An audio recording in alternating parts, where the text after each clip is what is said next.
魏无羡还来不及缅怀那昙花一现的悸动，就被穿窗而过的冷风吹得一个机灵，顿时将蓝忘机的那半边被子一并卷了，蒙着头像虫子似的扭来扭去，道：“我的天呐，这什么鬼天气，也太冷了吧！关掉，关掉，我要冻尿了。”蓝忘机轻轻一叹，把窗关小了些，道：“我先洗漱，你自便。”魏无羡等到卫生间的门响，才磨磨蹭蹭探出头，双眼一亮，大好时机，千载难逢。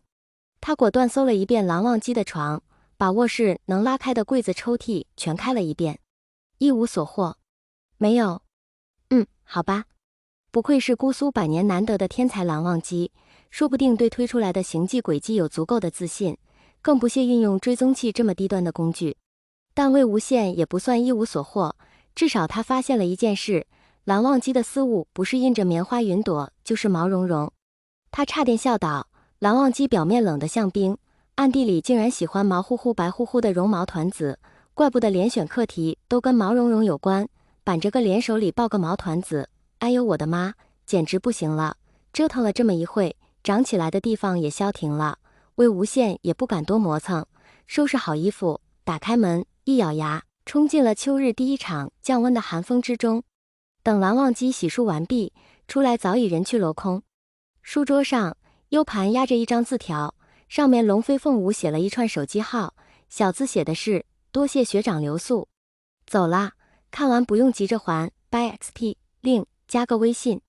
魏无羡心绪不宁，教室的凳子怎么都坐不舒坦。他奋笔疾书了半节课，每写满一张就立刻撕掉。明明是个不算难的公式，他推了一半又推翻，反反复复演算了10几遍。推导式刚写出点眉目，他偷眼瞥一下桌角，笔一顿，挥手画了个巨大的成，草稿纸团吧，撕掉，从头再来。3天了，距离补课已经过去3天了，微信申请安静如鸡，喜加一什么的不存在的。不管蓝忘机是没看见也好，欲擒故纵也罢，刺了。笔尖一不小心划破了纸，魏无羡又叹了一口气，再撕。趁着教学助理弯腰讲解问题，隔壁的聂怀桑凑上来，小声道：“魏哥，这是怎么了？一个劲唉声叹气的。这公式教授刚讲过，我有演算过程，借你。”魏无羡白了他一眼，道：“无事献殷勤，非奸即盗。说吧，有什么求我的？”聂怀桑：“是这样，魏哥。”魏无羡呸道：“什么魏哥伟哥的？你哥就是你哥，叫哥就行了，不要连名带姓。”聂怀桑：“这不是叫哥会和我大哥叫混了吗？那你说怎么叫呗？”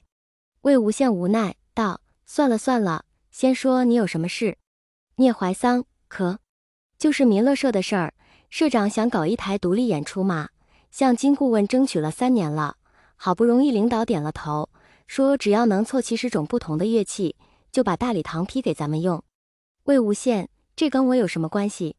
聂怀桑掰着手指道：“现在已经有了古筝、唢呐、笙2种胡琴，再凑上3个锣鼓钹，还有你，强大的笛子外援，已经9种了，是历届最接近这个数字的阵容了呀。”魏无羡又撕碎了一张纸，再瞥一眼静悄悄的手机，兴趣缺缺道：“哦。”聂怀桑：“所以你跟校草熟不熟？”魏无羡：“校草？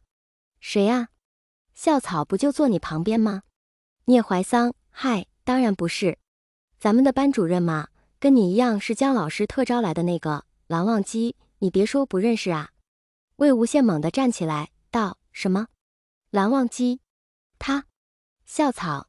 教学助理差点被魏无羡这一嗓子吓摔倒，语气十分不好地道：“魏同学，聂同学，上课不要喧哗，坐下，有问题举手。”魏无羡回过神，缩头缩脑地坐回去，蔫了。聂怀桑也不敢交头接耳了，低头开始噼里啪啦发微信。233吓死我了，还好教授这会没在，要是被教授抓着了，绝对罚你给他扫1个月的实验室。一直搁在桌角的手机一震，魏无羡秒开，瞅了一眼，先甩了个嫌弃的表情包。别随随便便陈情哈，你才吓死我了，摔，有批下课放。233就差你和蓝忘机。魏老大，求你啦，别随随便便陈情哈，校草是怎么回事？233什么怎么回事啊？不就是蓝忘机呗？又不是我封的，你随便找人问问，要不上校论坛刷一眼就知道了。别随随便便陈情哈，她长得美吗？呸！别随随便便陈情哈，好吧，就算她长得美，小爷我在夷陵也是有过应援团的。233哥哥哟，想要应援团还不容易，上舞台啊，笛子炫技来一段。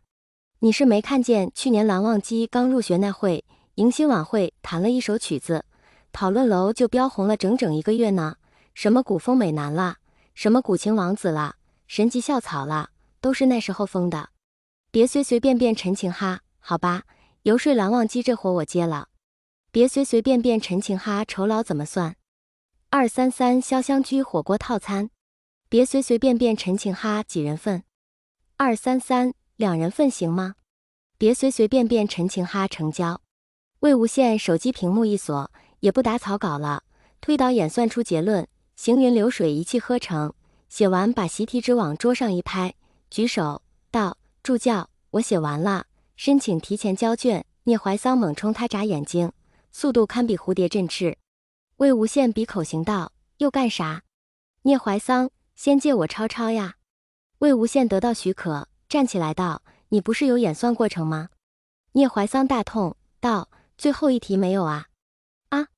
心情一好，天都变蓝了。魏无羡哼着乱七八糟的小调，十分轻快地往博士楼走，一拐弯，果不其然，迎面来的正是滑调朝思暮想滑调，正是要找的蓝忘机。魏无羡，嗨！蓝忘机拿出魏无羡的 U 盘，递过来，道：还你，谢谢。魏无羡双手插兜，只看不接，道：蓝学长，好巧啊。蓝忘机，魏无羡，有件事我有点想不通，特地来问问你。蓝忘机，请说。魏无羡食指点了一下蓝忘机手里的 U 盘，道：我没收到微信申请，不知道是我的手机压崩了，还是有人不想加我好友呢？蓝忘机，加了。魏无羡心道：假的，脸上却笑着道：是吗？蓝忘机，查无此人。魏无羡想，这个理由实在不怎么高明。他道：手机号都给了，给我打个电话，或者发条短信也行啊。蓝忘机轻轻一叹，拿出一张叠成4方形的字条，在魏无羡面前展开。过了3天，除了折痕的位置字迹稍显模糊之外，和魏无羡临走见的最后一眼没什么区别，显然保存状态良好。魏无羡有点欣慰，或者说略带感慨地瞄了蓝忘机一眼，心道：收藏的这么仔细啊，难道刚才那句不是骗我的？蓝忘机搜了3次，没有，电话打不通。字条很小，还不如魏无羡手心一半大，为了看上面的字，他就不得不挨得更近了些，还把自己的手机拿出来当证据，道：怎么可能？你看187XXXX71，我的号码，没错呀。蓝忘机也低下头查看，道：187XXXX21。魏无羡恍然大悟，